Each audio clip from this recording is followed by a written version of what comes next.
ہمارے آج کل کے جدید مفکرین میں سے ایک نے، یہ آخری زمانہ ہے نا، اس میں اچھے اچھوں کے ایمان بہک رہے، صرف اس لیے صحیفہ کاملہ کا انکار کیا کہ بھائی یہ کتاب میں نہیں مانتا کہ چوتھے امام کی ہے۔ زبانی انکار کرنا اور ہے، باقاعدہ اس کے اوپر تحقیقی مقالہ لکھنا۔ تو اس کے اندر مرکزی دلیل میرے اس جملے کو بنایا،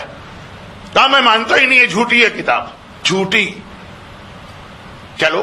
اگر وہ اس طرح کہتے کہ اس کی سندیں ثابت نہیں ہے، کس نے سنا، کون راوی ہے، کیسے پتہ چلے، تو چلے پھر بھی کچھ سمجھ میں بات آتی۔ انہوں نے صرف اس لیے کہا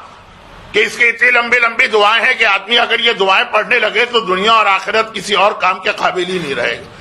یہ ہو ہی نہیں سکتا کہ امام اپنی قوم کو اپاہج بنانا چاہیں یا امام اپنی قوم کو عیسائی راہب بنانا چاہیں، اس لیے ساری دعاؤں پہ گجراتی میں ایک لفظ ہے چوکڑی، کراس۔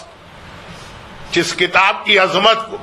اس وقت ساری دنیا مان رہی، اور جامعۃ الازہر نے جب یہ کتاب پڑھی تو کیسا ہل کے رہ گئی جامعۃ الازہر، اس کتاب کو اپنا ایک مومن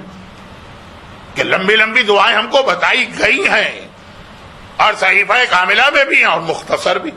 مدینے میں ایک آدمی اتنا غریب اتنا غریب اتنا غریب کہ وہ روزانہ رات کے اندھیرے میں اپنے گھر سے باہر نکلتا، اور اس محلے والوں نے، گلی والوں نے جہاں پہ کچرا پھینکا ہوتا، تو پاکستان وغیرہ میں، انڈیا میں یہ مناظر نظر آتے، وہ رات کے اندھیرے میں وہاں جاتا، ایک بہرحال ایمبیرسمنٹ یا شرمندگی بھی محسوس کر رہا اس لیے رات کے اندھیرے میں، اور یہ کہ کسی نے بچا ہوا کھانا، کسی نے سڑا ہوا کھانا، کسی نے پھلوں کے چھلکے، پھل تو کھا لیے چھلکے پھینکے، وہ چن کے لے کے آتا، اور اس کے باوجود خانوادہ اس کا بڑا ہے، اولاد زیادہ، والدین بھی ہیں، پھر بھی ہر وقت اس کے گھر میں فاقے ہی فاقے رہتے۔ ایک واقعہ تو بہت پڑھا جاتا ہے کہ ایک صاحب حج پر جا رہے تھے، راستے میں ایک سیدانی کو دیکھا جو مری ہوئی مرغی کچرے سے اٹھا کے کھا رہی،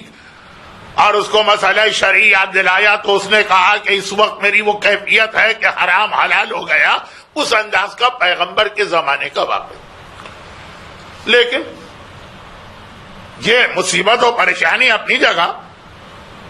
امید اس نے نہیں چھوڑی، بار بار رسول کے پاس جا کے کہتا، جیسے ہر دفعہ کوئی بھی عالم، کوئی بھی خطیب، کوئی بھی ذاکر یا ہم جیسا طالب علم کسی بھی علاقے میں جائیں تو لوگوں کے مسئلے وہی ہوتے ہیں کہ مولانا یہ روزی کا اور صحت کا، پچھلی دفعہ بھی آپ آئے تھے اور دعا بتائی تھی اور کوئی فائدہ نہیں ہوا، آپ کوئی اور دعا بتائیے۔ تو پیغمبر کے پاس بار بار جاتا، اور پیغمبر فرماتے ہیں کہ اچھا ٹھہر جاؤ۔ دیکھتے ہی دیکھتے اس کی حالات پلٹے، اور اب حالت یہ ہو گئی کہ اس کے گھر میں اتنی دولت آ گئی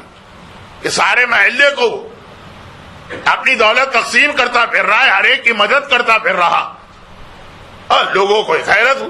آج تو ٹھیک ہے سوال کر لیتے ہیں، کوئی پرائز باؤنڈ کھل گیا، کوئی لاٹری نکل آئی، حلال و حرام کی بات نہیں کر رہا ہوں، عوامی جملہ بتا رہا ہوں، لیکن اس وقت لوگوں نے کہا کہ دیکھتے ہی دیکھتے یہ تمہارے حالات اتنے تیزی سے بدلے۔ کہا کہ آپ پیغمبر نے ایک دعا بتائی تھی، اس وقت مجھے اس دعا پہ بڑا تعجب ہوا تھا کہ اتنا بڑا میرا مسئلہ، اتنی چھوٹی سی دعا، اور وہ یہ ہے کہ پیغمبر نے کہا جب کبھی گھر میں داخل ہو تو ایک بار سلام کرو، چاہے گھر میں کوئی ہو چاہے کوئی نہ ہو، اور سورہ قل هو اللہ کی تلاوت کیا کرو۔ اب مختصر ترین دعا، اور مدینے کا وہ پورا محلہ گواہی دے رہا، کیا ہم نے اس کو دیکھا کہ اس کے بچے اب سونے اور چاندی میں کھیل رہے ہیں۔ برحمتک یا ارحم الراحمین، وصلی اللہ علی محمد وآلہ الطاہرین۔